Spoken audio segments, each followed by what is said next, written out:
Okay, we've been teasing it all day. Ann Coulter is finally here. The queen of the conservative movement, the new book, Resistance is Futile, out today. And Ann chastised me because I have not read the book yet, but I have the best possible explanation, which is that I actually savor Ann's books and I cram in books. I'll read 4 or 5 hours straight sometimes in preparation for one of these interviews. I will not do that to myself because I enjoy them so much. 12-time best-selling author and has spectacular hair as well. Ann, good morning. How are you doing? I'll be able to give my first Uber driver whatever the lowest rating is. I was told there's some circling. That. There was a parking a variety of fast food places, McDonald's and Wendy's, I think. Picking up other drivers, just gave up on ever finding you guys. That is okay. I'll be chastising everyone in the SiriusXM office, but we're going to have to talk to Ann's PR people about need more cream, please. More cream for the coffee, folks, ladies and gentlemen. And by the way, listeners, you will notice as you hear interviews that the interviews with people who haven't read the book are never as good. Okay, well, you and I are going to hang today, and then I'm going to read the book, and then you'll come back, and then I will ask you more specific questions about the book itself. The problem is the entire book is in my head right now. Uh-huh. So you put this one together very quickly, something going. It looks like we had a small spot of coffee. No, it's powder. Powder. There you go. Got it. So Ann, that's what I screeched. So you have a 12-time best-selling author, and this one, The Resistance is Futile. Let's talk about the title itself, because the big question that a lot of people ask, people already were calling in early in the show, they want to get your thoughts on the blue wave. They want to get your thoughts on whether or not the resistance is actually futile, whether or not the resistance is working, especially in light of the fact, and you've been the most vocal and articulate about this, that much of the Trump agenda is not getting implemented at this point. That actually has absolutely nothing to do with the book, other than the fact that the only reason to vote for Trump really is that the resistance keeps bringing us back. I have advice in Chapter 1 to the resistance. Stop being crazy. There's plenty to attack Trump for. They don't want to talk about it. They want to keep running off on Russia collusion and, abandoning every principle they've ever had, which is their position on anything. It changes day to day. It certainly changes from the past. They've apparently dropped their concern, their very delicate concern for the gentler sex and the Access Hollywood tape, in as much as the hero of the resistance is Stormy Daniels. Whatever Michael Cohen did or didn't do, it has nothing to do with Trump, and yet what did they do to him? They raid a lawyer's office, and what we find out from the lawyer's office are incredibly embarrassing details. A hush money agreement for an admittedly sleazy Republican donor, but that is gossipy. Does anyone care that a lawyer's files have been opened up to look at these things? And the fact that Michael Cohen, he's using his connection with Trump to get big corporate clients. Well, that's half of what Washington does. If influence peddling is a problem, they have an all new standard. But they've just lost their minds with Trump because he's a vulgarian in the gold fixtures. And particularly coming after Obama, whom they absolutely adored, with women writing all those articles about how they were dreaming of sex with Obama, and Chris Matthews getting the thrill up his leg. I mean, if you watch 10 minutes of MSNBC during the Obama administration, they just loved him. And to have him replaced with Rodney Dangerfield, that is their real objection to him. They just find him absolutely appalling. He is a representative of what they hate about America, which is Americans. They hate the gun culture. They hate white men. They hate the middle part of America. And now with the demographic changes they've wrought through immigration, they don't really need to care about the middle part of the country. They've got Wall Street. They've got Silicon Valley. They've got the coasts. So they can stop pretending to care about people in Indiana. Their attack on Trump, I think, is just they're able to do it without having the slightest tinge of embarrassment about attacking the Walmart set because he's technically a rich man who's president, but they see him as the representative of everything they hate about America, which again, as I say, is Americans. Yeah, and you write very clearly about how it's really the aesthetics of Trump that bothers them. I think a lot of the policies that Trump has were, I think if you polled the policy itself, they'd be very popular. They just don't like the aesthetic. And you also note that they didn't really care about Obama's. The same people who hate Trump for his aesthetic, they loved Obama specifically because of his aesthetic. That Obama himself didn't actually do anything that they liked that much. It was mostly the way he looked in a suit and the way he articulated himself. Right. I don't think they could name any of Trump's actual positions they disagree with, or at least that they would have disagreed with before Trump said them. It's always just, where's Trump on this? Oh, that's awful. And also, luckily, because I don't have a job, I can spend a lot of time seeing how a lot of their crazy arguments developed. This Russia thing, you don't really need to know the details. They still haven't produced any evidence for it. That Russia was the one that hacked the DNC.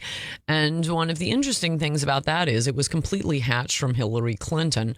This will be described more fully in my book, in my column this week. But at the time when they first launched it, it was simply to distract from WikiLeaks, which is right. Hillary has a long history of doing that, going back to, at least when we know on the national stage, going back to Jennifer Flowers, whom I quote her on. And at the time, the media, they laughed at her, even the newspapers that adored her and endorsed her for president. She kept pushing it at debates, and, the New York Times would mention it on page A14. They thought it was, just another embarrassing distraction, like Billy Dale, head of the travel office, being an embezzler. It was only on November 8th that they suddenly decided, no, let's go back and look at this Russia thing. And now they just want to nag us to death until we all agree that Russia hacked the DNC. But there's no evidence that they did it. Sure. If they did it, who cares? If they did it, they certainly didn't do it to help Trump. I mean, it's preposterous. Yeah, I know. And I like the who cares question. It's hasn't Russia always tried to do this? We just learned, it just broke on CNN, of all places, this morning, that the Russians also tried to hack conservative think tanks. So it's no one cares about that's what they do. They're the Russians. Well, it's even, I mean, the Russians, it's like saying that's what they do. They're the Canadians. They're pikers compared to China, right, Israel, and Mexico, interfering with our elections all the time.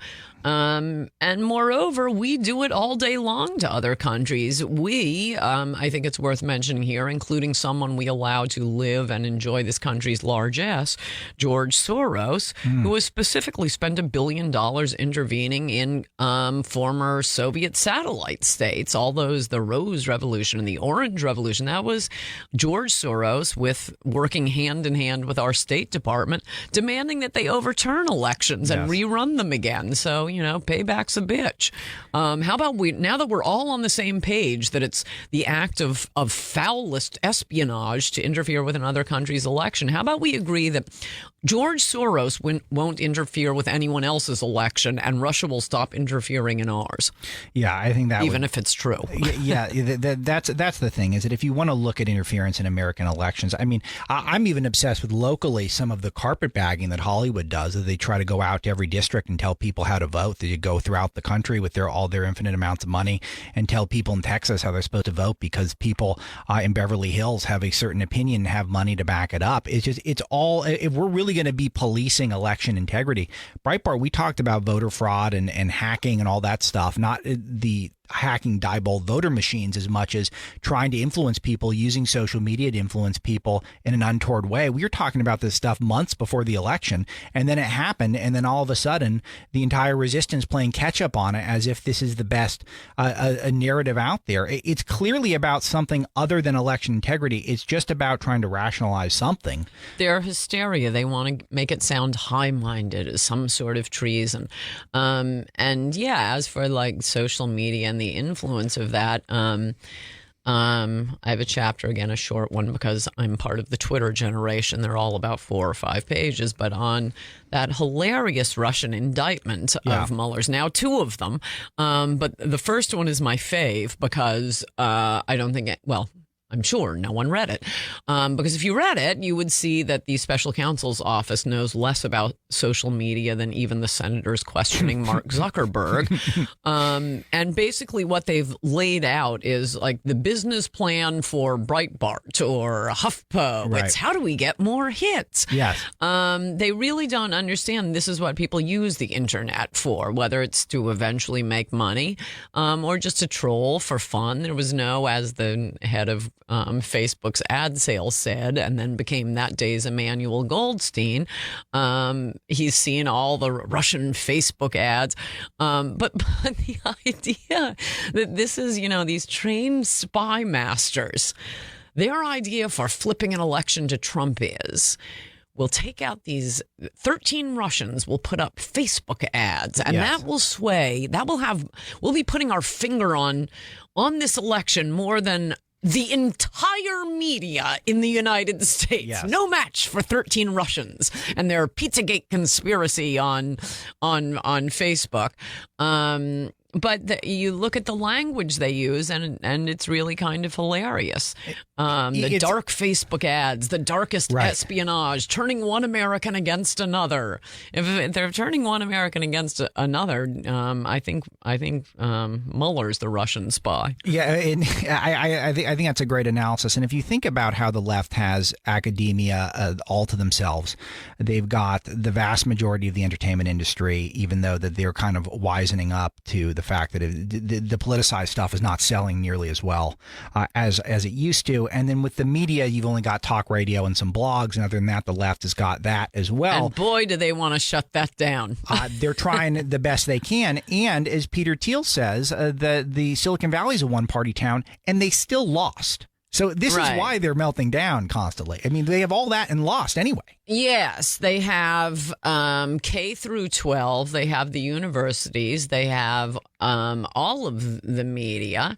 They have Silicon Valley. They have Hollywood. The one little place, the tiny little area where there is still free speech and you can get an alternative point of view is on the internet. Right. And look at what the social medias are doing. I mean, if Trump would do anything useful, that's what he'd apply the First Amendment to these public square social media companies. So finally, the president mentioned something about this over the weekend. He tweeted about how he's not going to let it happen, that the social media giants are going to control they're going to censor conservatives. And I had, my phone was blowing up. People were going crazy saying, this is so great. I can't believe he's doing this. And I was thinking, well, we've been under incredible fire since Election Day 2016. When it dawned on people that voices like yours, you're dominant on Twitter, voices like ours on Breitbart, which is also big in social media, we're dominant on Facebook and very big on Twitter as well.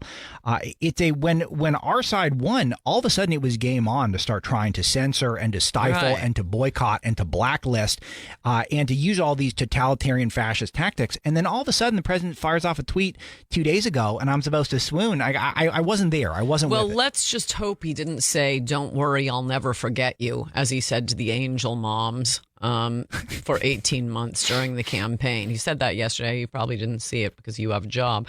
I don't. He gave a speech to ICE yesterday. Oh, and by the way, the big New York Times headline, and they're all over it on MSNBC, that he said to one of the ICE agents, "Oh, he speaks English beautifully." And so there were a couple of Hispanic. No, I was watching it live. The guys were really shy about talking. You could see they're like, they're cowering as they're coming up to the stage. He's like slapping them on the back. And yes, obviously English was not their first language, but it was sweet. It was nice for them to try to turn that into something ugly. Like I say, this is why they keep pulling us back. But he did say many times, as he did probably 2,000 times during the campaign, say to ICE, "I'll never forget you. Don't you worry. You can count on it, Alex." So whenever I hear "we'll never forget you," okay, well, he's gone. He's hiring somebody else from Goldman now. Well, I think those are gripes that you and I share, and I've been very, very critical, particularly of the way the White House has been run. But let's talk a little bit about what you mentioned about how the media once again jumping on the president as a racist because he said an ICE agent spoke very articulately, and this dovetails dovetails nicely because we've an exclusive excerpt of your book up as the lead story of Breitbart News, and a portion of it is a section called "Trump is Hitler times infinity." And so the left doesn't get the irony that when you suggest that a guy is not just Hitler, he's actually worse than Hitler. Right. And then all you've got is, he said, an ICE agent speaks articulately. That's the clearest example of racism. This is. I feel like I'm taking crazy pills that this goes for intellect in America right now. Well, they don't allow anyone into their little bubble to disagree with them. So even smart people, and I know smart liberals, sometimes I see them on TV and say, wow, you just need one sane person on that panel, but you won't do that. It would be a buzzkill for the viewers. And so their crazy stories get crazier and crazier and crazier, and there's no one ever to point out the flaw in the logic. I mean, that's one of the things that was so fun about that Paris Denard's argument with Phil Mudd. Yeah. And probably the last time Paris goes on TV. Yes. No, they won't allow people. I mean, I don't know how he slipped through. But you and I speak so similarly. As I said on the show that this could be the end of Paris Denard's CNN career. When we started playing the clip yesterday, and it got a mind of its own. We opened up the show with it yesterday, and it had been. By the way, the media totally forgot about it. Now the president's tweeting about it. It was 48 hours for anyone. Right. This is the most epic deep state meltdown we've ever seen. Because it's the only time they allowed someone with half a brain on to talk to them who isn't a zealot for their side. Right. I mean, it's always the Trumpers and the never Trumper versus the never Trumpers. It would be like at the beginning of World War II, Katie Tour interviewing Neville Chamberlain. Why a war at all? Mr. Chamberlain. Well, that's what I've been saying. Yes. And this is the CNN in particular is the most disingenuous about this because they have Republicans who hate Trump on. MSNBC is doing it too. Well, I described the never Trumpers for TV. They must fit a particular formula. They must, for one thing, be technically, in some sense, Republicans, so they're not total liars. Number two, they have to be far more vicious about Trump than any Republican would be. And number three, they have to be really hideously unappealing. Yes. So either they should be petting a Persian cat and shouting, "You have failed me, number 7," or like Charlie Sykes, look like the ticket collector at Allegheny Airlines in Cleveland. Yeah. So that people look at them and say, and John Nolte that dubbed Rick Wilson Gollum with glasses, but you'll notice they all fit one of those two types, which is why I was so excited when there was that, what was his name, that Porter guy. Nobody had ever heard of him before in the White House, and he had Porter. 2 ex-wives who said that. And I realized that they can't do this story very long. And Hope Hicks, what Trump should do is have Hope Hicks fly to Russia with commercial airline so it can be checked out, with a suitcase full of money, asking Putin to please hack the Democrats. And a note, because the media wouldn't be able to cover it. They do not want people looking at Hope Hicks and thinking, Trump voter. Right. They will not show Hope Hicks. She could do anything. Yes. And this is the thing that you pointed this out the last time you were on the show, that you wonder why people in cable news in particular, why they don't, at least from time to time, have an actual Trump voter on their shows. I mean, there was 30 states worth of them. Barely enough to make him president. Right. And so, but they don't even want to have any of them on. Even if they have Republicans, they only have Republicans who think that what Phil Mudd did to screaming at a young black man for having the wrong opinions to get out. For being correct. Yeah. Well, that was a good moment. Those are the only types of Republicans that get to go on the shows. And I do wonder whether or not it really is just like, as you're suggesting, it's framing that they don't want Trump voters to be seen as young and fun and smart and maybe have a darker skin than translucent. And that is sort of the narrative they're desperate to keep up, because once the word gets out that there are tons of Paris Denards out there, then what's going to happen? I mean, what's going to happen to the left? It's not just Trump voters. I mean, that's why even their never Trumpers are so unappealing, because they can, it's like an exhibit for the viewers at the Smithsonian. And look at Rick Wilson. This is what your average Republican looks like. And here's Steve Schmidt, the one who's spitting into the camera, yes, and screaming that the president is a traitor every single day. This is your average Republican. No, it's like it's a triple win for the left, which is why it's funny how it's not working. It's backfiring.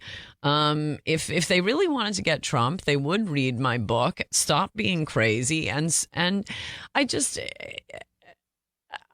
don't understand. I mean, I know that they've always been kind of trending this way, that they'll pick and choose when principles matter. And, it's one thing if we're talking about the lawyer for Osama bin Laden or, some terrorist. But it's another thing entirely if we're talking about the lawyer for Trump. Then we don't care what you do. We do not care about civil rights at that point. Okay, and maybe Republicans are guilty of it too, although I think far, far less even as a general matter. But some things, don't they act... I mean, do they really hate Americans so much? Are we so bad? It is amazing that you make a good point that the civil rights of Trump voters get less respect than the civil rights of Osama bin Laden lawyers and actual terrorists. Actual terrorist civil rights is a massive issue for the ACLU and others. And yet Maxine Waters, a leader of the Democratic Party, can say that you should literally harass Trump supporters at gas stations. You should bark at them at gas stations. Well, the terrifying thing, and this is pretty early in the book. I think it's chapter 3, the Charlottesville business. Sure. But because was Trump proved right. What was interesting about that was there was absolutely nothing wrong with what Trump said. It was pitch perfect. He was absolutely right. There were good people on both sides. Yes. There were bad people on both sides. And I looked through, I'm quite obviously, again, I don't have a job, just all of the commentary, everything that was said, the press conference on it, which was hilarious because it was a press conference on infrastructure. And there were 2 questions on infrastructure, and all the rest of the questions were things like, why does David Duke like you? Yes. And while looking, I mean, even at the time, we knew, and since then, who's been proved right? Clearly Trump has, when he talked about, some people just care about our history and these statues being torn down. Who's next? Thomas Jefferson, George Washington, and certainly that's what we've seen. Well, why not Abraham Lincoln? There's at least one prominent quote out there. He did have a bust that was vandalized in Chicago. Abraham Lincoln, the great emancipator. We just have to destroy. But there was a line in the Lincoln Douglas debates where he suggested that black people weren't equal to white people. There's one line. There's a lot more than that. And I'm saying, but that's enough, right? It's just one line. It says black people aren't. They don't care. Yeah, they don't care. So it's going to be everyone. They destroyed a statue of one of our soldiers in the Revolutionary War. It's pretty much just any white guy who's on a statue these days. But if you, I mean, this really does matter, not just for the resistance and not just for Trump, but sure. I mean, we really are in the middle of a fascist uprising. I feel like we're living in Orwell's 1984, where we just have to keep screaming at the big screen of Emmanuel Goldstein for the 2 minutes hate, except instead of Emmanuel Goldstein, it's David Duke, whom I still haven't seen. I don't know that he still exists. Yes. I think he is Emmanuel Goldstein, who, assuming he exists, and isn't just a screen image or a word, utterly harmless, utterly powerless. And meanwhile, throughout the campaign at Trump rallies, Trump supporters being beaten up, that woman who was being egged, do you remember that picture? And you remember what happened in Chicago? Just, happy families and middle-class ladies going to, they support Trump and they're happy, and bam, they're set on by these people. At the inauguration, just monstrous violence and fires and windows being smashed, and Trump supporters for the inauguration being scared off. You have to be careful where you go, being attacked, having water dumped on them. Judges, of course, dismiss all the charges. We can't prosecute these darling because they say they're anti-fascist.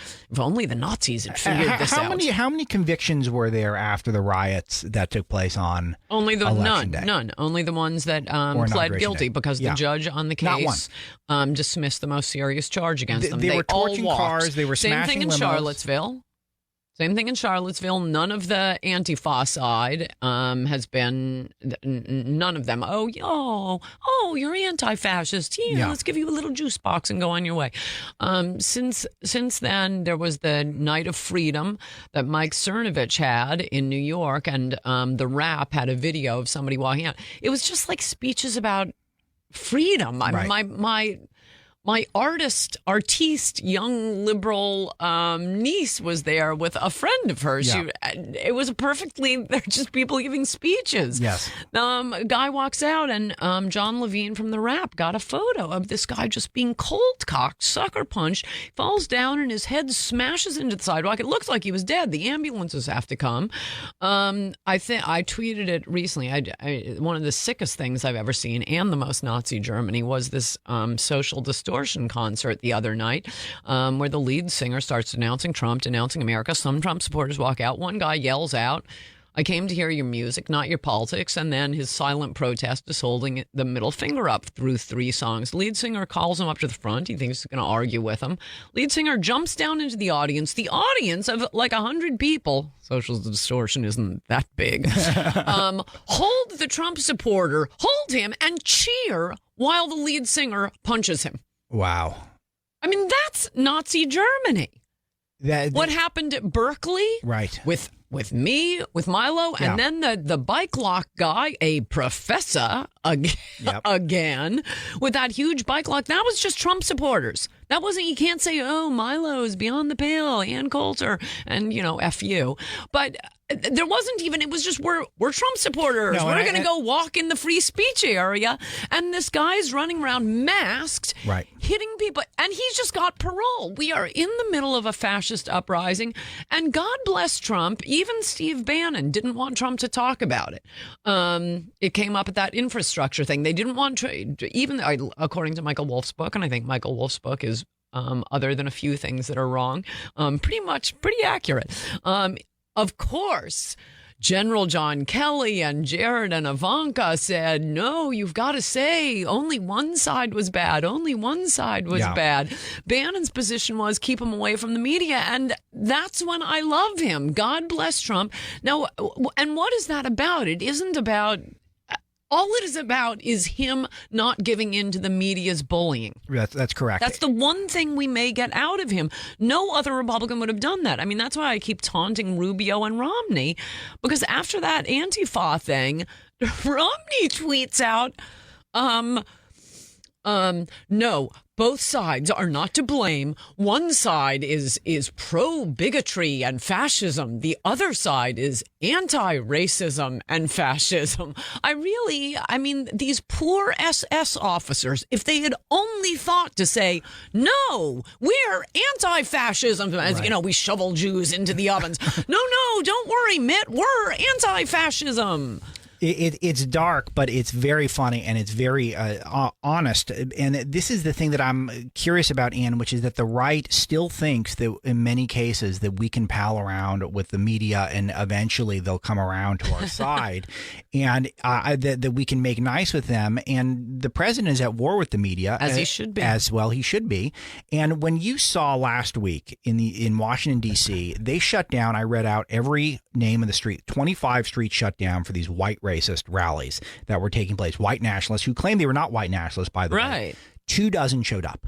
According to local news reports. That's not Breitbart. That's the local news. 24 showed up. They shut down 25 streets. Antifa rioted, and the cops did their job. They were prepared. But I'll tell you that for friends and family who work in the area who are not in politics like I am, they got notes from their businesses giving them days off or routes to leave early. Right. Everyone having a safe space meetings so people could talk about the hatred and the bigotry. There were 24 presumably racists who were giving speeches, who booked a permit legally. By the way, the permit was for maximum 400 people, so I'm not sure why you need 25 street closures if that was the maximum. These are people who have no currency with you. They have no currency with me. They have no currency with anyone who is relatively mainstream on the right. And yet Antifa is ignored. So these 24 individuals get obsessive media coverage because it is a narrative. But you'll put out your 13th bestseller, and the established media, are you going to be on the Today Show? Are they going to bring you on and say, here's someone who resonates with millions of people, millions of Twitter followers, legions of fans. Let's give this person attention. No, because you're not someone who they can easily put into this bubble of racist, fascist, xenophobe, sexist, bigot. Yes, the media has gotten so much worse. I used to be able to put out a book and go on Today Show, Good Morning America, Leno, Ferguson. Now I can't even get on Fox News. Thank God for Breitbart. And we'll have you on whenever you want, Ann. And the number is 866-95-PATRIOT. Calls are lining up to speak to Ann. We'll probably do I want you to hear from the audience. We'll see if we're going to bring anyone in. But most importantly, bring in somebody who's read my book. Okay. Well, they'll have to have read pretty quick. And then what we're going to do, I got a couple questions for Ann as well. So we'll be right back. This is Breitbart. Thanks a lot to Tim and Chris for working the booth in New York, and thanks a lot to Paul and Greg for producing the show. Ann Coulter still with me here on Breitbart News. The book Resistance is Futile out today, and I highly recommend that you pick it up. I'm looking forward to savoring it myself, and there's an exclusive excerpt up at Breitbart.com. And I have one question from the exclusive excerpt that I think is interesting. You note that the left has ruined comedy. This is something that I had the exact same thought. I think the anti-Trump resistance art has been some of the worst I've ever witnessed, and I feel like no one's pointed this out yet, and then you finally did. And any thoughts on it? Yeah, I mean, what's weird now is there doesn't have to be a joke involved in comedy. There's no clever twist, right, surprise ending. You don't. One of my friends in comedy has said there's nothing worse than getting applause for a joke. That means, oh, we approve. And somebody else calls it clapter. Because he says that's just this I'm showing that these are my sentiments. I'm part of the cool people. He used to try to write sketches for a live audience that would go against their PC prejudices, but be so funny they'd be forced to laugh because, as he pointed out, laughing, it's like a sneeze. You can't help yourself. You just burst out laughing. There really isn't. I mean, you'd have to be afraid to do it now. You'll be called before the Revolutionary Committee to do something that's an actual joke. The other thing about Trump, it's very hard to make fun of him because he knows he's being funny. Sure. So do we. We know he's being hyperbolic. It's like trying to make fun of, the morning zoo guy or the weatherman. You can't, look at the funny jacket he's wearing. No, idiot. He knows he's wearing a funny jacket. Yes. There's nothing extreme. So what's weird now... And you pointed this out. He's got 30 years of performance chops. Yeah, no, he is very funny. I grant him that. Humor is now judged on the target of the joke rather than is it funny? Right. And it's a little frustrating. So one thing you also point out, which I think is crucial, is that these far-fetched theories like Trump plotted with the Ruskies to seal the election from the most qualified person ever to run for president, those are your words, well put. It's also absurd and farcical, especially 2-3 years into these obsessive Russia collusion news cycles. That wouldn't the best way to target Trump say that... Put Hillary on TV more. There it is. That would have been the best thing. If they had done that, I would have said, okay, they were trying to help Trump. Yes, that's right. That actually would be more helpful. But you're someone who actually holds the line for the MAGA agenda. And you think that that's where the president's most vulnerable, is key promises not getting executed. I think you're very brave to point that out. And I think that it's right to point it out, though. Yeah, no, it's weird that they don't seem capable of doing it. And there are some old-style Democrats. I'm somebody like Sherrod Brown or a few others who have always had, maybe even Tester, good, strong positions who seem to actually like Americans on trade, on immigration. Wow, Democrats have backed away from the immigration positions they held just about 5 years ago. who I think could give Trump a run for his money. I mean, all the stuff I loved about Trump was not the traditional politics. The stuff Right. I'm annoyed with him for is the traditional Republican product, sorts of or policies. But I'm kind of annoyed with him for cutting taxes. I think probably the cutting regulations has had more to do with the boon in the economy. The stock market really doesn't affect, contrary to what we're always told, doesn't affect that many people. Even with your pension plans and everything else, it's more the wages that need to go up. It's the middle class and the working class that have been forgotten for the past 20 years. That's what Trump said he was going to concentrate on, and he gets into office and wow, if you want to go after him, Democrats, he didn't. He's just your standard Republican in a lot of ways. In all the ways he's not a standard Republican, all the things that the resistance hates most about him are all the things I love the most about him. Yeah, and this is what we're going to be keeping an eye on here at Breitbart heading in towards the midterms is, do you think that there is a way to somehow bridge this gap between campaign trail Trump and the Republican establishment that he's had this sort of co-opt in certain ways and to motivate people to show up, or are people just going to tune out to the tune of a blue wave? I don't know. I mean, the resistance may save the Republicans because Trump isn't saving it. I mean, I can't be the only person who isn't going to be really excited when he starts talking about his big, beautiful wall again. You've been in office nearly 2 years now. Are we going to get any inkling of that big blue wall or the big wall? Yeah. That's what we'll be monitoring. And Ann Coulter, the new book, Resistance is Futile, exclusive excerpt of Breitbart News. Go ahead and click on that link and pick up a copy. The how the Trump-hating left lost its collective mind. And I love being with you, and I'm sorry for the hiccup to start the show. I'm going to read the book, and I'm going to ask more hard-hitting specific questions. Thank you. Next time you're on the show. Maybe you'll be this week, maybe next week, maybe as soon as you're ready to come back. We'll love to have you. Love having you at SiriusXM Patriot. That'll do it for us. I'm Alex Marlowe. This is Breitbart News Daily. Back tomorrow, 6 Eastern, midnight Hawaiian.